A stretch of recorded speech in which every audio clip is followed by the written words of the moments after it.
Hello दोस्तों। तो आज हम जो पढ़ने जा रहे हैं वो है हमारा 30 मई 2022 का inside current affair plus PIB notes. ठीक है, इसके पीछे के भी उन्होंने मतलब एक साथ ही डाल दिए, कल शायद डाले हैं, मैंने आज ही देखे हैं।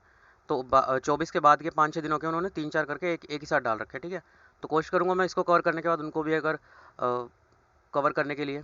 ठीक है, उसके अलावा देखिए आज नहीं तो कल से जो है जो हमारा वो है मंथली मैगजीन आता है विज़न का। अभी पीटी 365 करने का तो कोई मतलब है नहीं, क्योंकि अभी 5 जून को एग्ज़ाम ही है। तो उसके अलावा हम जो अप्रैल का वो है विज़न का है, उसको कल स्टार्ट कर देंगे। ठीक है, कल से हमारा रेगुलर उसका वीडियो आएगा और कोशिश करेंगे कि 1 बाय 1 जो है अप्रैल, उससे फिर अगर नेक्स्ट मंथ का आता है तो ठीक है, नहीं तो उससे पीछे वाला जो हमारा होता है मार्च का, उसको कवर करेंगे। ठीक है, तो देखिए सबसे पहले जीएस पेपर 1 से है। जो मोदी जी हैं उन्होंने अलग अलग जो प्रधानमंत्री आए थे, क्वाड मेंबर आए थे, उनको अलग अलग सांस्कृतिक जो हमारे उपहार थे वो दिए। ठीक है, तो जीएस पेपर 1 से ही है ये। भारतीय संस्कृति में प्राचीन कला में आधुनिक काल तक के कला के रूप, साहित्य और वास्तुकला के मुख्य पहलू शामिल होंगे। ठीक है, तो हाल ही में जो टोक्यो में हुई थी जापान में, तो उसमें जो मोदी जी हैं वो अलग अलग उपहार लेके गए। ठीक है, उपहार में देखिए क्या क्या लेके गए सांस्कृतिक में। सबसे पहले जो सांझी कला का रूप, ये जो अमेरिका के प्रधानमंत्री थे उस उनको उन्होंने जो है उपहार में सांझी फलक दिया। तो ये है क्या, ये क्या है, मथुरा के ठुकरानी घाट की थीम पर आधारित एक जटिल सांझी फलक थी, जो कि गोकुल में यमुना की पवित्र नदी के तट पर सबसे प्रसिद्ध घाटों में से एक है। ठीक है, अब इसके बारे में थोड़ा सा और पढ़ लेते हैं क्या दे रखा है। तो सांझी क्या होता है, एक कागज पर हाथ से डिजाइन करने की एक कला होती है, जो कि इस कला रूप की उत्पत्ति कृष्ण पंथ से हुई थी। ठीक है, उसके अलावा इस कला रूप में देवता के जीवन की घटनाओं पर आधारित जो स्टेंसिल होता है वो बनाया जाता है। जैसे देखिए नीचे पिक्चर में दे रखा है, ये कटिंग से ये स्टेंसिल्स बनाए जाते हैं कैंची से। ठीक है, इन स्टेंसिल्स को कैंची या ब्लेड का उपयोग करके हाथ से काटा जाता है। नाजुक सांझी को प्राय कागज की पतली शीट के साथ रखा जाता है। ठीक है, इसको कब फाउंड किया गया था, तो 15वीं और 16वीं शताब्दी में वैष्णव जो मंदिर थे उसके द्वारा लोकप्रिय बनाया गया था और ब्राह्मण पुजारियों द्वारा इसका अभ्यास किया गया था। ठीक है, ये पिक्चर में देखिए। उसके बाद देखिए गोंड कला पेंटिंग, ये किन को मिली, तो ऑस्ट्रेलिया के जो प्रधानमंत्री थे, जो कि अभी नव निर्वाचित है, मतलब नए नए अभी बने हैं, तो उनका नाम क्या है, एंथनी एल्ब एल्बनीज। ठीक है, अल्बनीज। तो इनको जो है मध्य प्रदेश मूल की एक गोंड कला की पेंटिंग भेंट की। गोंड पेंटिंग जो है सबसे प्रशंसित आदिवासी कला रूप में से एक है। ठीक है, मतलब जितने भी मेंबर थे सबको कुछ ना कुछ उन्होंने दिया। ये जो है डॉट्स और लाइनों द्वारा बनाई गई पेंटिंग गोंडों की दीवार जो होती है और फर्श, इस पर सचित्र कला का एक हिस्सा रही है। इस स्थानीय रूप से उपलब्ध प्राकृतिक रंग सामग्री जैसे लकड़ी का कोयला, रंगीन मिट्टी, पौधे का रस, पत्ते, गाय का गोबर, चूना पत्थर पाउडर, इसके साथ जो है हर घर के निर्माण और पुनर्निर्माण में इसका यूज़ किया जाता था। ठीक है, इसका जो वो है वो गोंड समुदाय द्वारा कार्य किया जाता है। ठीक है, मध्य प्रदेश में। अगर इसकी उत्पत्ति की बात करें तो उत्पत्ति का स्रोत जो है जांगड़ श्याम की चित्रकला में मिलता है, जिन्होंने 1970 से 80 के दशक में पाटनगढ़ पाटनगढ़ गांव के घरों की दीवारों पर जनजातीय मौखिक मिथकों और किंवदंतियों, इनको बड़े पैमाने पर चित्रित करना शुरू किया था। ठीक है, देखिए दिखने में ऐसे ही है। उसके बाद देखिए रोगन पेंटिंग, तो ये जो जापान के प्रधानमंत्री हैं उनको ये दिया गया। ठीक है, मतलब जिस देश में गए थे उसके जापानी जो समकक्ष थे, जिनका नाम फूमियो किशिदा ये था। ठीक है, इनको हाथ से नकाशी किया हुआ हरे रंग के कपड़े पर स्वर्णिम और सफ़ेद रंग की रोगन पेंटिंग से चित्रित गहरे भूरे रंग का लकड़ी का एक बक्सा उपहार में दिया। ठीक है, इसकी पिक्चर देखिए नीचे दे रखी है, ये इस टाइप का बक्सा है। तो ये उन्होंने उपहार में उनको दिया, जापान के जो समकक्ष उनके सामने थे। ठीक है, तो जो ये होता है रोगन कपड़े पर की गई एक चित्रकारी का एक रूप है, जिसे 4 शताब्दी से अधिक पुराना माना जाता है, और यह मुख्य रूप से कहाँ पे मिलता है, गुजरात के कच्छ जिले में प्रचलित है। ठीक है, मतलब मेन आपको यही ध्यान रखना है क्या नाम है, कौन से जिले में मिलता है, और हल्का फुल्का और इसके बारे में ध्यान रखना है, अगर एग्जाम में आए तो आ सकता है। ठीक है, रोगन शब्द की उत्पत्ति फारसी से हुई थी, जिसका अर्थ क्या होता है, वार्निश या फिर तेल होता है। ठीक है, इस कला में उबलते हुए तेल, वनस्पति रंग, इससे बने पेंट जो है उसका यूज किया जाता है।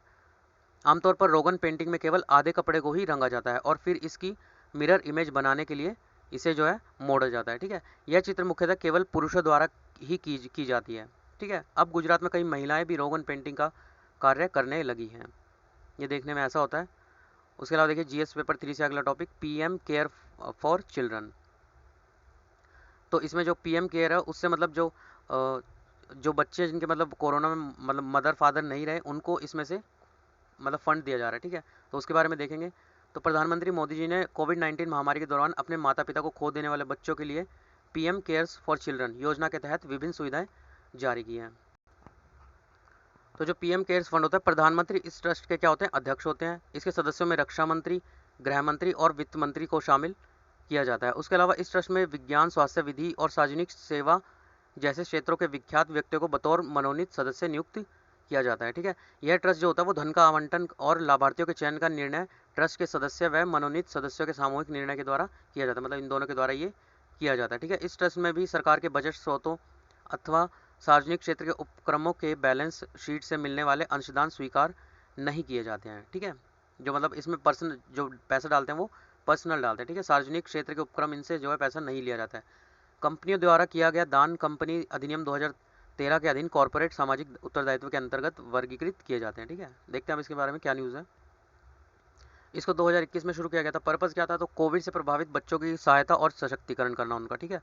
तो इसके लिए एलिजिबल कौन है, तो जिसमें मतलब कोविड-19 के कारण माता पिता दोनों या माता पिता में से किसी जीवित बचे अभिभावक या कानूनी अभिभावक दत्तक माता पिता को खोने वाले सभी बच्चों को पीएम केयर फंड्स चिल्ड्रन योजना के तहत सहायता दी जाएगी। प्रमुख बिंदु क्या है, तो बच्चे के नाम पर जो है एक फिक्स डिपॉजिट होता है 18 वर्ष की आयु तक, ठीक है। तो आयु पूरी करने वाले प्रत्येक बच्चे के लिए 10 लाख रुपए का एक कोष गठित किया जाता है, मतलब उसको 10 लाख रुपए 18 साल के होने पे मिल जाते हैं, ठीक है। स्कूली शिक्षा तो 10 वर्ष तक के जो उसके केंद्रीय विद्यालय होंगे, नज़दीक के या निजी स्कूल होंगे, उसमें डे स्कॉलर के रूप में प्रवेश दिलाया जाएगा, ठीक है। मतलब एक तरह से फ्री उसको एजुकेशन दिया जाएगा। और स्कूली शिक्षा 11 से 18 वर्ष की आयु के बच्चों के लिए केंद्र सरकार के किसी भी आवासीय विद्यालय जैसे कि सैनिक स्कूल, नवोदय आदि में प्रवेश उन्हें दिलाया जाएगा। हायर एजुकेशन के लिए तो उनके लिए उसे ऋण दिया जाएगा, ठीक है।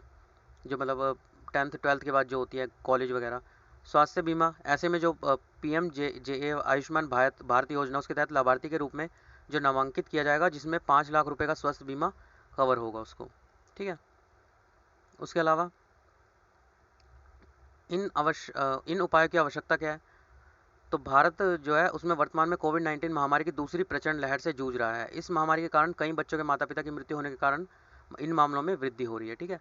इसके साथ इन बच्चों को गोद लेने की आड़ में बाल तस्करी की आशंका भी बढ़ती जा रही है। कोविड-19 के कारण लॉकडाउन के दौरान बाल विवाह संबंधी मामलों में भी वृद्धि हुई है, ठीक है।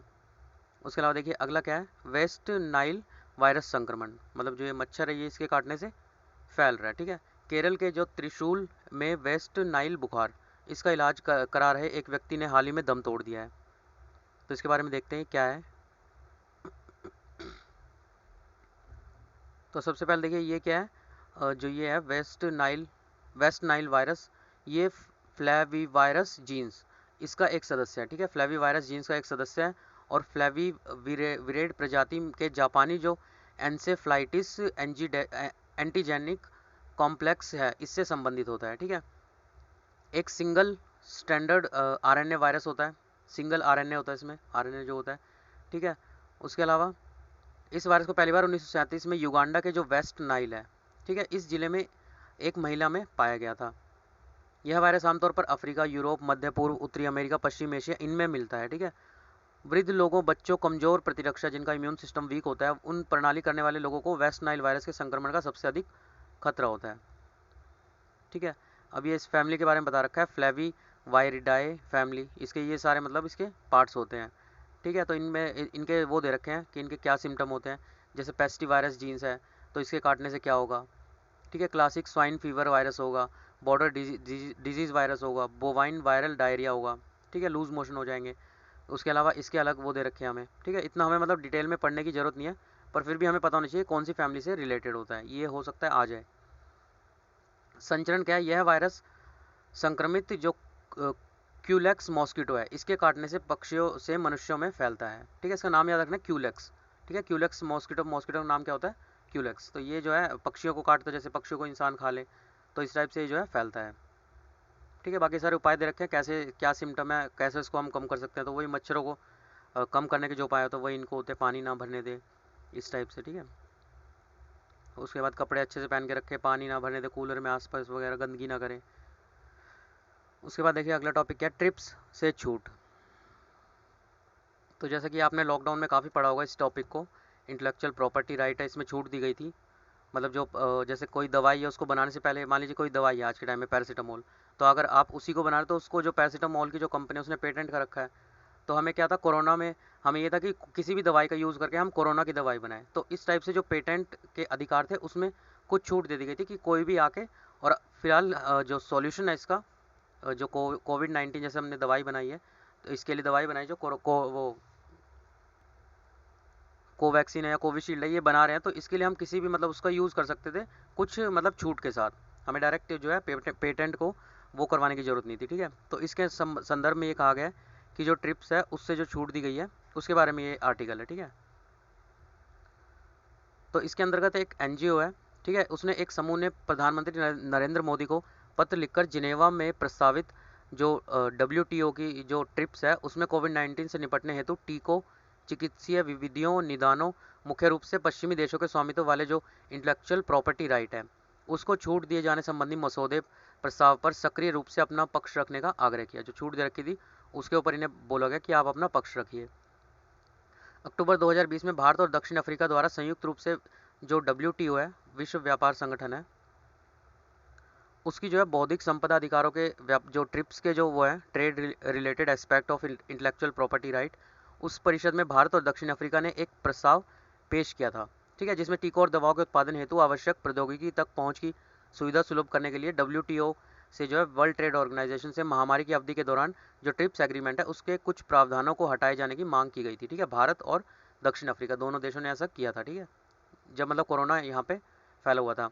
तो इसमें आगे की चुनौतियाँ क्या आ रही हैं,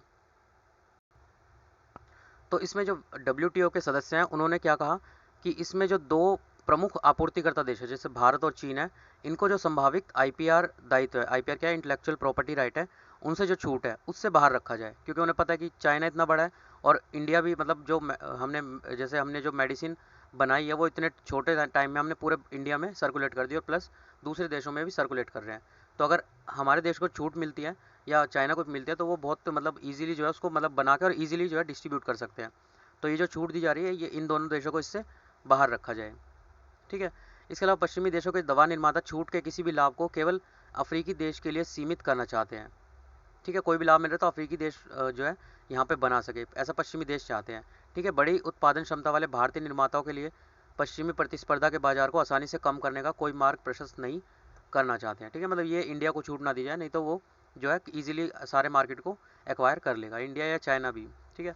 IPR से छूट के विरोध का कारण एवं इसके खिलाफ तर्क, तो इसमें छूट के खिलाफ जो है विरोध का कारण बताया और इसके तर्क दिए। तो IPR से छूट दिए जाने से ना तो टीकों के उत्पादन में वृद्धि होगी और ना ही इनके वितरण में वृद्धि होगी। मतलब हमने जैसे दवाई बना ली है तो IPR में अगर हमें छूट दी जाए तो हम उस दवाई को तो छोड़ देंगे, अब हम नई जो मेडिसिन है उसको बनाने की ओर ट्राई करेंगे, ठीक है।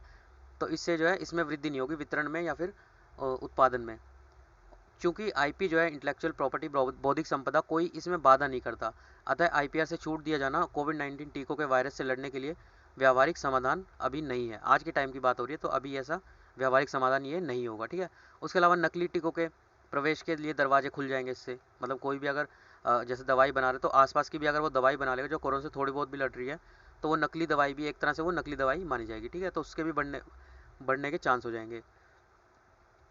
या फिर जो हमारी खुद की जो कोवैक्सीन है उसकी कोई वो कॉपी कर ले, तो इस टाइप से जो है इसको मना किया जा रहा है। समय की मांग क्या है, तो हमारी सर्वोच्च प्राथमिकता जो IP बाधा सहित आपूर्ति संबंधी बाधाएं हैं उनको दूर करना होगा, ताकि जो मौजूदा महामारी है उसके उपचार, रोकथाम, नियंत्रण के आवश्यक टीकों, चिकित्सा और निदान के निर्माण को बढ़ाया जा सके। उसके अलावा कोविड-19 वैक्सीन हेतु बौद्धिक संपदा छूट का तात्पर्य है, छूट का तात्पर्य क्या है इसमें, तो इसमें जो इंटेलेक्चुअल प्रॉपर्टी वेवर होता है, ठीक है, वेवर होता है किसी को एक तरह से छूट देना, ठीक है। तो इसमें मध्यम आय वाले जो वर्ग के देश हैं उनमें बड़े स्तर पर फाइजर ये सब दवाइयों के नाम है, ठीक है, AstraZeneca, Novavax, Johnson Johnson, Bharat Biotech भी इसमें है, सॉरी दवाइयों के नाम नहीं कंपनियों के नाम है बड़ी बड़ी, इनके द्वारा विकसित किए गए जो कोविड टीके हैं उनके इमरजेंसी यूज़ ऑथराइजेशन, ठीक है। मतलब अगर आपने जैसे हमारी भारत बायोटेक्निक दवाई बना ली तो उसका इमरजेंसी में यूज़ किया जाए, ठीक है। ये ना हो कि हम उस दवाई को पहले बनाए फिर पेटेंट के लिए वो जाए फिर पेटेंट होने के बाद आए, ठीक है। तो इसके सहित के उत्पादन का अवसर मिल सके। वर्तमान में इन टीकों का उत्पादन अधिकांशतः उच्च आय वाले देशों में केंद्रित है तथा मध्यम आय वाले देशों में लाइसेंसिंग या प्रौद्योगिकी हस्तांतरण समझौते के माध्यम से इन टीकों का उत्पादन किया जा रहा है। ठीक है, पेटेंट अधिकार और बौद्धिक संपदा अधिकार क्या होते हैं? पेटेंट क्या होता है? एक सशक्त बौद्धिक संपदा अधिकार होता है तथा किसी देश की सरकार द्वारा आविष्कार के लिए एक निश्चित तथा पूर्व निर्दिष्ट समय के लिए दिए जाने वाला विशिष्ट अधिकार होता है। ठीक है, यह किसी दूसरे के द्वारा आविष्कार की नकल करने से रोकता है। मतलब एक ने बना लिया, अगर उसने पेटेंट करा लिया तो ये नहीं कि आप उसको बना सकते हो। ठीक है, इसके भी फिर आगे दो टाइप होते हैं, उत्पादन पेटेंट और प्रक्रिया पेटेंट। उत्पादन क्या होता है? जो फाइनली आप प्रोडक्ट बनाते हैं ये वो हो जाता है। ठीक है, प्रोसेस क्या होता है कि आपने सेम प्रोसेस फॉलो करके और हल्का फुल्का चेंज करके उसको बना दिया, वो प्रोसेस पेटेंट होता है। तो इंडिया जो फॉलो करता है वो किसे करता है?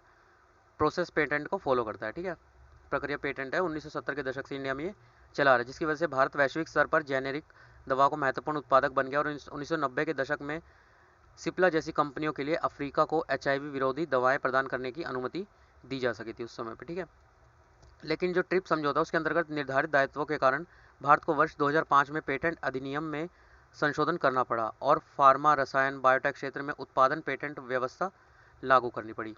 ठीक है, आज के टाइम में हमारी कौन सी 2005 से कौन सी फॉलो हो रही है?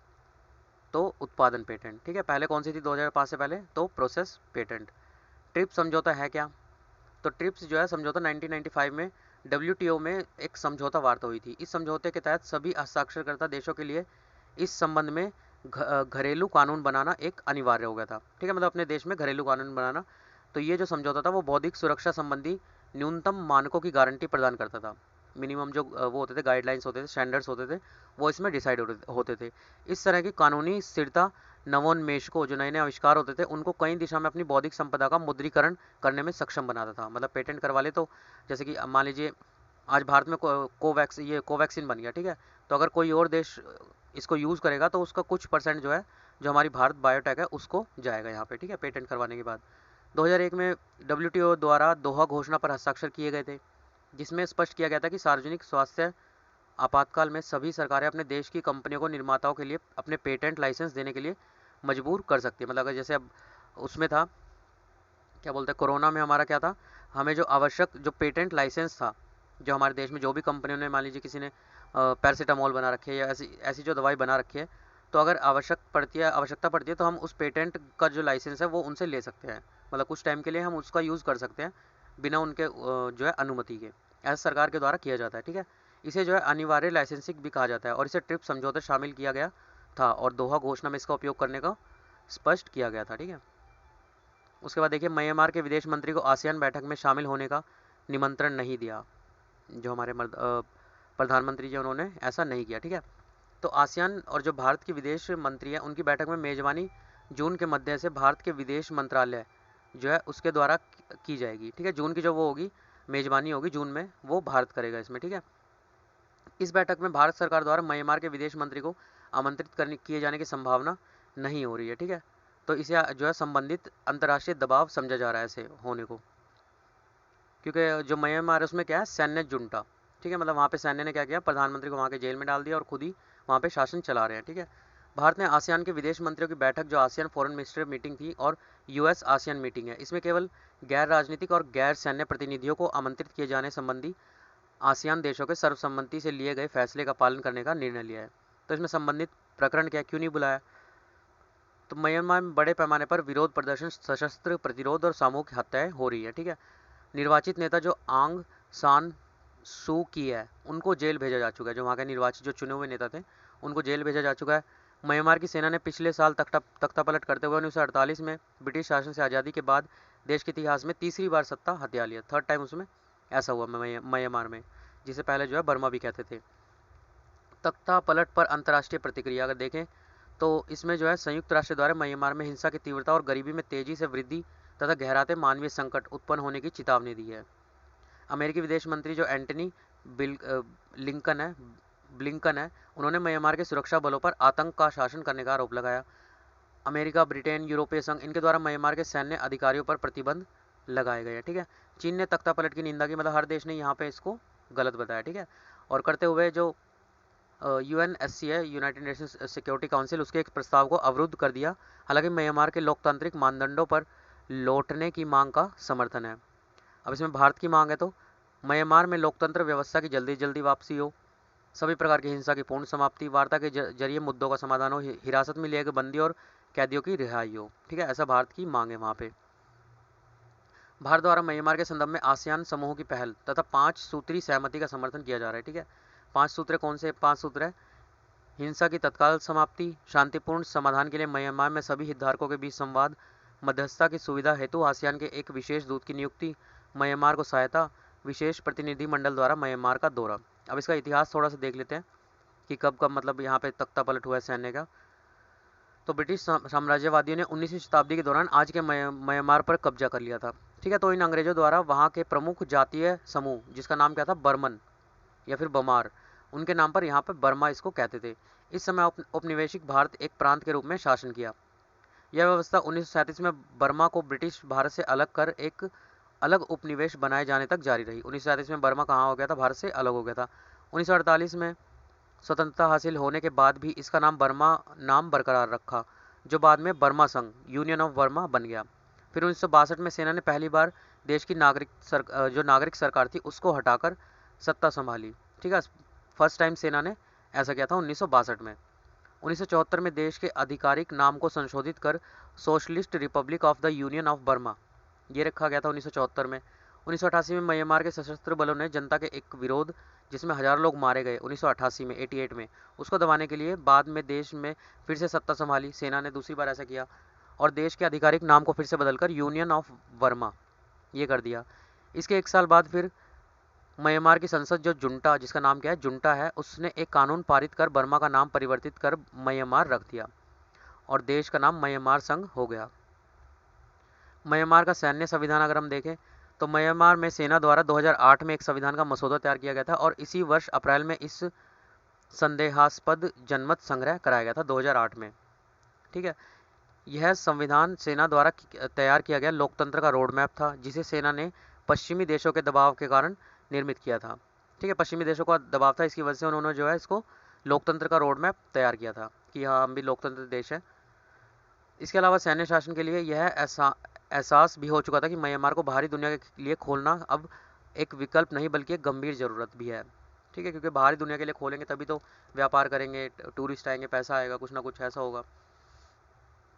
लेकिन सेना ने संविधान में अपनी भूमिका और राष्ट्रीय मामलों में वर्चस्व को सुनिश्चित कर लिया था। संविधान के प्रावधान के तहत संसद के दोनों सदनों में 25% सीटें किसकी थी, सेना की थी, म्यांमार की। इसके लिए आरक्षित की गई, जिन पर सैन्य अधिकारियों को नामित किया गया था। ठीक है, साथ ही एक प्रतिनिधि राजनीतिक दल का गठन किया गया जो सेना की ओर से चुनाव में भाग ले सकता था। ठीक है, सैन्य संप्रभुता थी वहाँ पे। प्रीलिम्स फैक्ट है यहाँ पे, कुछ देखते हैं इनको।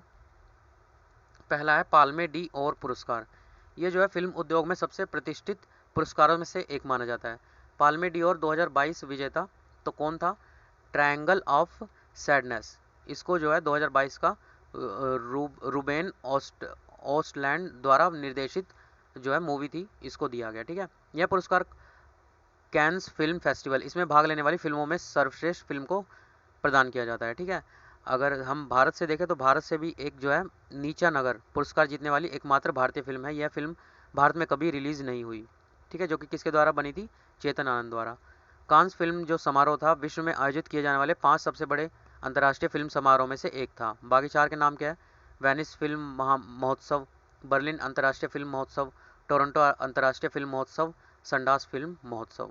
ठीक है, ये देखिए ये रेड कारपेट जो बोलते हैं वो है ये। ठीक है, यहाँ पे फ्रांस और ये दिखा रखा है कैंस, यहाँ पे ये होता है। ठीक है, स्वास्थ्य और रोग में जीन प्रकार्यों हेतु राष्ट्रीय सुविधा, तो इसमें जो हमारी वो है national facility for gene function in health and disease, इसकी स्थापना जो IISER है उसके तहत पुणे में की गई। ठीक है, भारतीय विज्ञान शिक्षा एवं अनुसंधान संस्थान।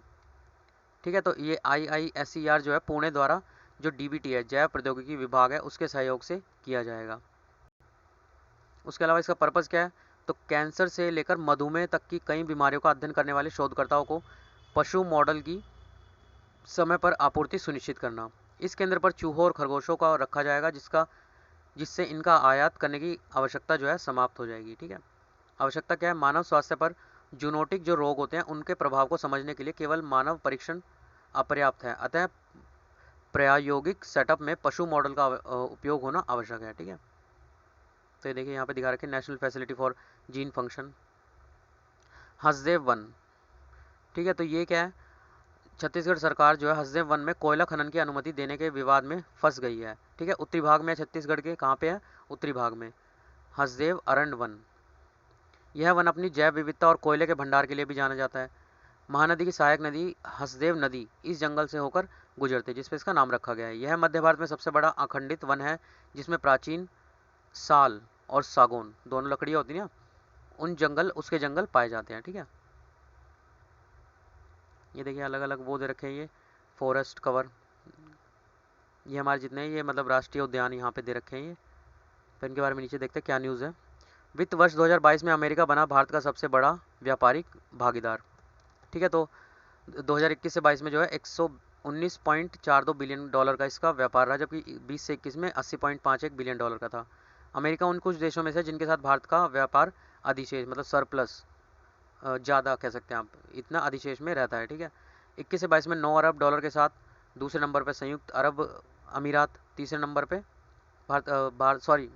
पहले पे अमेरिका, फिर चाइना, फिर संयुक्त अरब अमीरात, फिर भारत का तीसरा सबसे बड़ा कौन सा है, तो सऊदी अरब। एक सेकेंड, अमेरिका, चाइना, संयुक्त अरब अमीरात, फिर उसके बाद सऊदी अरब, फिर इराक, फिर सिंगापुर। ठीक है, ये 1 बाय 1 दे रखे हैं, इनको देख लीजिएगा। उसके अलावा फिगर में भी ये दिखा रखा है अमेरिका के लिए। ये देखिए फिजिकल ईयर 22 में यहाँ पे हमने इतना इंपोर्ट किया था और इतना इतना एक्सपोर्ट किया था 76.11 22 में, और इतना इंपोर्ट किया, इतना मंगवाया, इतना निर्यात किया। उसके बाद 21 में 51.62 निर्यात किया और इतना आयात किया था। ठीक है, उसके अलावा देखिए ये चाइना के साथ यहाँ पे इंपोर्ट कितना कर रहे हैं हम, आयात कितना कर रहे हैं। 2022 में भी कितना ज़्यादा आयात किया, और जबकि 21 में 65.21 था। ठीक है, उसके बाद जन समर्थन, तो ये क्या है, आम आदमी के जीवन को आसान बनाने के लिए सरकार जन समर्थन पोर्टल शुरू करने की योजना है। तो ये क्या कर रहा है, ये जो है विभिन्न मंत्रालयों और विभागों द्वारा संचालित विभिन्न योजनाओं के वितरण के लिए एक सामान्य पोर्टल होगा। इस पोर्टल का उद्देश्य क्या होगा, विभिन्न योजनाओं को एक मंच पर लाने का, ताकि सभी लाभार्थी बिना किसी परेशानी के उन तक पहुँच सके।